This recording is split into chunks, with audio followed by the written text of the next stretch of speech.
భావ కవితల బరువులో ఆ కృష్ణ శాస్త్రిల కవినైతే హాయి రెమ్మల కోయిలమ్మకు విరుల ఋతువు వికసించదా తుమ్మెదడగని మధువులే చెలిసాకి వలపులే చిలికిస్తే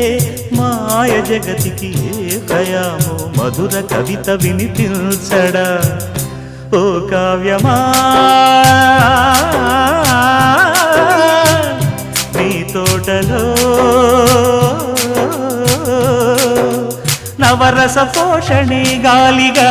నవ్విన పూలే మాలగా పూజకే సాధ్యమా తెలుగుమా అందమా నీ పేరేమిటి అందమా అందమా నీ పేరేమిటి అందమా